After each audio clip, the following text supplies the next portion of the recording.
नमस्कार, मैं हूं बबीता चौधरी। एक बार फिर से आप सभी का स्वागत है हमारे यूट्यूब चैनल पे। आज हम बात करेंगे कर्मचारियों को एक साथ 5-5 तोहफे सरकार की ओर से दिए जा रहे हैं, तो इसी के बारे में हम बात करेंगे कि किस किस पे क्या क्या है, क्या कम्युनिकेशन है, क्या 8वां वेतन आयोग को लेकर खबर है, क्या एरियर के बारे में खबर है। तो आगे बढ़ने से पहले मैं आपको बता दूँ, यदि आप हमारे चैनल पर नए हैं तो हमारे चैनल को सब्सक्राइब कीजिए और वीडियो को ज़्यादा से ज़्यादा लाइक कीजिए और शेयर कीजिए। कर्मचारियों और पेंशन भोगियों को महंगाई भत्ते में बढ़ोतरी का इंतजार है। इसके साथ ही 8वें वेतन आयोग की कमेटी का गठन का इंतजार है। साथ में रेलवे किराए में कंजक्शन बहाली का इंतजार है।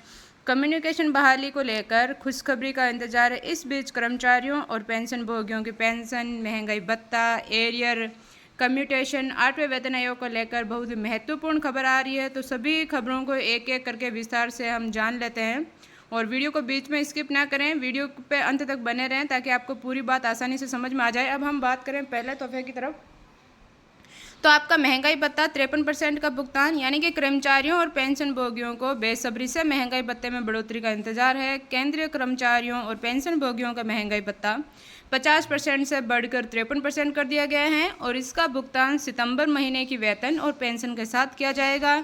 जुलाई और अगस्त इन 2 महीनों का एरियर भी आपके खाते में डाल दिया जाएगा। अब हम बात करें कि कम्यूटेशन की नहीं होगी रिकवरी, यानी कि पेंशन भोगी जानना चाहते हैं अगर उन्होंने कम्यूटेशन कराया है तो उनकी मृत्यु के बाद परिवार को जो पेंशन मिलेगी तो क्या उससे भी कम्यूटेशन की कटौती होगी। इस पर वित्त मंत्रालय ने बताया है कि पेंशन भोगी की मृत्यु होने के बाद पारिवारिक पेंशन भोगी से की पेंशन से कम्यूटेशन की कटौती नहीं की जा सकती और पेंशन भोगी की मृत्यु के बाद कम्यूटेशन की कटौती माफ़ हो जाती है और परिवार को पूरी पेंशन का लाभ दिया जाता है। तो ये भी आपके लिए अच्छी खबर है। अब हम बात करें तो वरिष्ठ नागरिकों और पेंशन भोगियों को छूट, और किस चीज़ में छूट दी जा रही है, तो रेलवे किराए में सीनियर सिटीजन को 50% की छूट दी जाती थी और कोरोना के दौरान इसको बंद कर दिया गया। यानी कि रेलवे के किराए में सीनियर सिटीजन जो है उनको शुरू से ही 50% की छूट दिया जाती थी, यानी कि आपका किराया अगर 100 रुपये तो 50 रुपये कर दिया जाता था। लेकिन कोरोना के दौरान इसको बंद कर दिया गया था और इसको अब फिर से लागू किया जा रहा है, जिसको अब तक बहाल नहीं किया गया है। ऐसे में भारत पेंशन भोगी समाज ने केंद्र सरकार से बड़ी मांग की है कि अब देश की आर्थिक स्थिति अच्छी हो गई है तो सीनियर सिटीजन को रेलवे किराए में पहले की तरह छूट प्रदान किया जाए। रेलवे मंत्रालय के अनुसार सितंबर महीने में इस मामले में भी खुशखबरी देखने को मिल सकती है। कहने की बात यह है कि सितंबर महीना आपके लिए बहुत ही लकी जाने वाला है, क्योंकि सारे ऐलान उसी में हो रहे हैं। कैबिनेट बैठक में सारे प्रस्ताव पास कर दिए गए हैं और ये सही भी है, क्योंकि सीनियर सिटीजन की पेमेंट उस हिसाब से ही होती है तो उनको 50% छूट की आवश्यकता भी है। अब हम बात करें कि 8वें वेतन आयोग का गठन, तो 8वें वेतन आयोग को लेकर सांसद श्री आनंद भदौरिया ने प्रधानमंत्री श्री नरेंद्र मोदी को एक लेटर लिखा, जिसमें उन्होंने मांग की कि 8वें वेतन आयोग की कमेटी का गठन तुरंत प्रभाव से किया जाए ताकि 1 जनवरी 2026 में इसका फायदा कर्मचारियों और पेंशन भोगियों को मिलना शुरू हो जाए और इसमें देरी होने से कर्मचारियों की मानसिक स्थिति पर प्रभाव पड़ेगा, जिससे उनके काम में गलतियां देखने को मिल सकती हैं।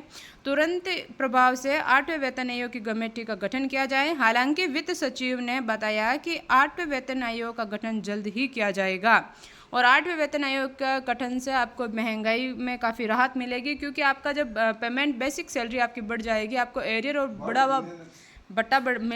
भत्ता और एरियर आपका बढ़ा हुआ मिलेगा आपको, तो आपको बहुत ही राहत मिलेगी और ये होना भी चाहिए, क्योंकि हर 10 साल से वेतन आयोग बढ़ता है। तो पिछला वेतन आयोग 2013 में बना था और 2016 में लागू हुआ था, तो अभी इस पे काम किया जाएगा तो ये 2026 तक लागू हो जाएगा।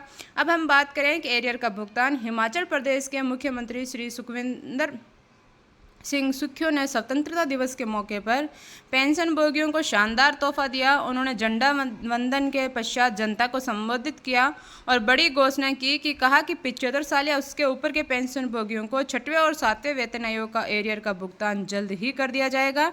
यानी कि जब इन पूरे 2 सालों का पेमेंट यानी कि एरियर आपका एक साथ आएगा तो ये भी आपके लिए अच्छी बात है। इसके साथ ही कर्मचारियों को भी जो कि बकाया एरियर है उसका भी जल्द ही भुगतान किया जाएगा।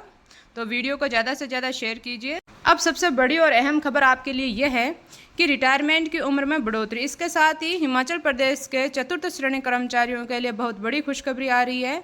उनकी रिटायरमेंट उम्र को लेकर कोर्ट ने जो फैसला दिया उसके बाद वित्त विभाग ने रिटायरमेंट उम्र को बढ़ाने का फैसला ले लिया है। अब चतुर्थ श्रेणी कर्मचारी 58 साल के बजाय 60 साल के बाद रिटायर होंगे, तो ये आपके लिए 2 साल और बढ़ा दिए गए हैं आपकी सर्विस के। तो इसी तरीके की और वीडियो जानने के लिए हमारे चैनल को सब्सक्राइब कीजिए और अब तक अगर आपने बेल आइकन को नहीं दबाया तो बेल आइकन को जरूर दबाएं ताकि आने वाली वीडियो का नोटिफिकेशन सबसे पहले आप तक पहुंचे। और वीडियो पर किसी भी तरीके का गलत कमेंट ना करें, हमें पास जो भी न्यूज़ आती है वो हम आप तक पहुँचाने का काम करते हैं। तो वीडियो को ज़्यादा से ज़्यादा शेयर कीजिए और लाइक कीजिए। धन्यवाद।